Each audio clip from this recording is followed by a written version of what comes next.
지난 10월 초 태풍 미탁이 한반도 동부 해안을 휩쓸고 지나갔습니다. 그 결과 삼척과 동해, 강릉에서 2명이 사망하는 등 인명피해를 비롯해 932세대 1,681명의 이재민이 발생했고 잠정집계 400여 원 이상의 재산 피해가 발생했죠. 이제 긴급 수해 복구는 어느 정도 마친 상황이고요. 지금부터 본격적인 수해 복구를 시작해야 할 텐데요. 큰 비가 올 때마다 반복되는 수해가 발생할 때마다 복구를 계속해서 해야 하는 걸까요? 피해를 근본적으로 줄일 수 있는 수해 복구 전략은 없을지 오늘 심층 인터뷰에서 알아보겠습니다. 강원연구원 김경남 선임연구위원과 연결합니다. 안녕하십니까? 네, 안녕하세요. 네, 먼저 피해 유형을 확인을 좀 해봐야 할 것 같습니다. 이번 태풍 미탁으로 인한 수해에서는 어떤 유형의 피해가 발생했나요? 일단 시가지 낮은 곳에 침수가 좀 있었고요. 그 다음에 소하천 주변에서 낮은 곳에 침수, 또 물이 넘치는 원료현상, 그리고 산지부에서 산사태, 토속류, 흔히 말하는 침수, 매몰, 유실, 이런 것들이 복합적으로 여러 곳에서 발생이 되어졌습니다. 네. 이런 피해 유형에 따라서 복구도 좀 전략이 다를 것 같습니다. 하나씩 짚어보죠. 먼저 토사로 매몰된 삼척 원덕의 경우는 어떻게 수해 복구를 할 수 있을까요? 네, 원덕 같은 경우는 어제도 제가 이제 현장에 갔었어요.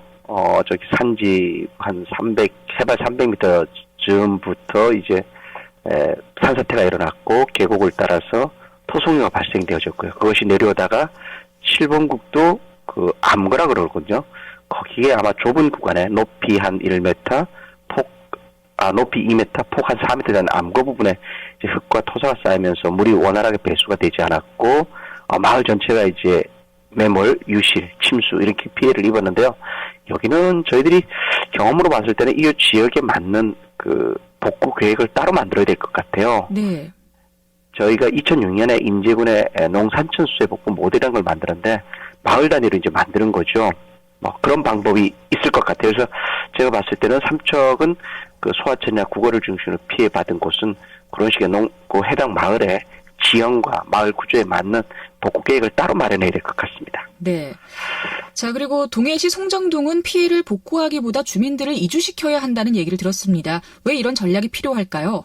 사실 송정동은 그 해군부두, 동해안 중심으로 해서 항만 배후 구역으로 묶여 있어요.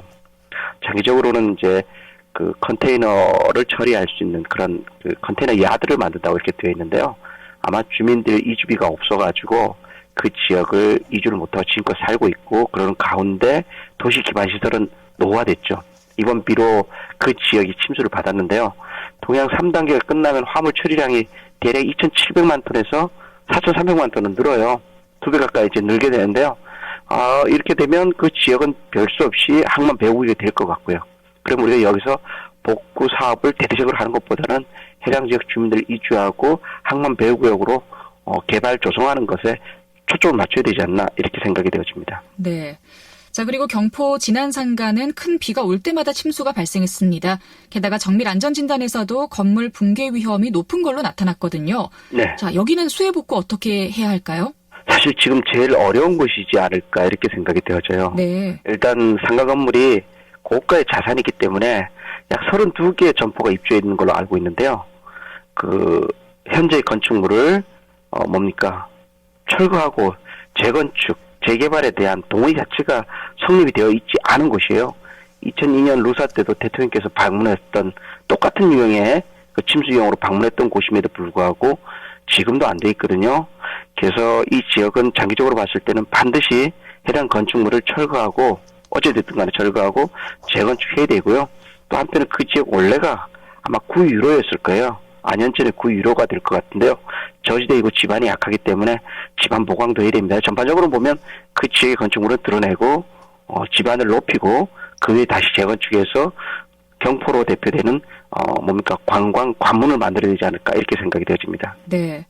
뭔가 좀 전략적인 수해 복구를 하려면 무엇보다 전문가들의 적극적인 참여가 필요할 것 같습니다.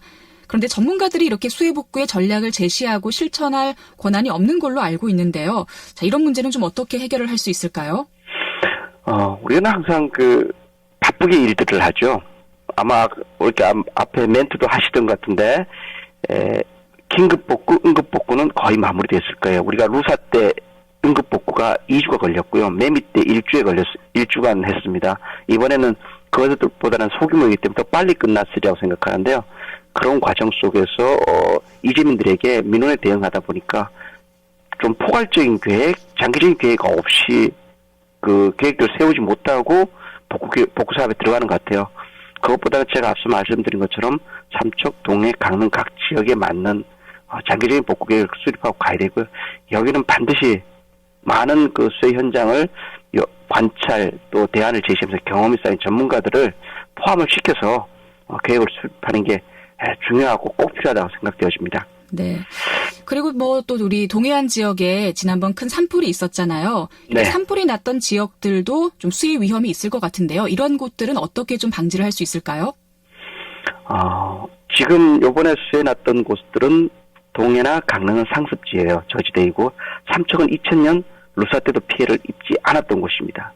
이 무슨 얘기인가 하면 상습지인데도 불구하고 사업비가 없어서 수해 위험 요인 해소 사업을 못했고 피해가 안 났기 때문에 과거에 만들어진 시설물이 있음에도 불구하고 개조 개선이 이루어지지 않았어요.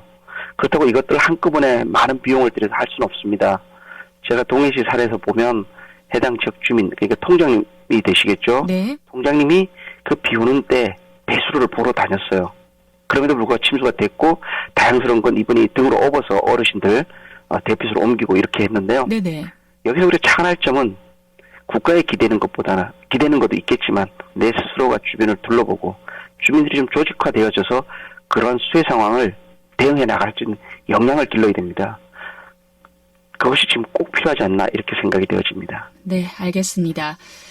자, 오늘 심층 인터뷰 강원연구원 김경남 선구연구위원과 해마다 반복되고 있는 수해 복구 전략에 대해서 이야기 나눠봤습니다. 고맙습니다. 감사합니다. 네, 자연재해는 우리가 막을 수가 없습니다. 하지만 인재로 인한 피해는 충분히 줄이거나 막을 수 있을 텐데요. 제대로 된 복구가 없어서 자연재해가 반복된다면 그 또한 인재라고 할 수 있겠죠. 내년에는 이러한 수해 소식이 반복되는 게 좀 줄어든다는 그런 소식을 기대해 보도록 하겠습니다. 10월 24일 목요일 라디오 동서남북 오늘 순서는 여기서 마치겠습니다. 지금까지 기술 권태웅, 구성 정재익, 진행의 김서영이었습니다. 함께해 주신 여러분 고맙습니다. 저는 내일 이 시간에 다시 인사드리겠습니다.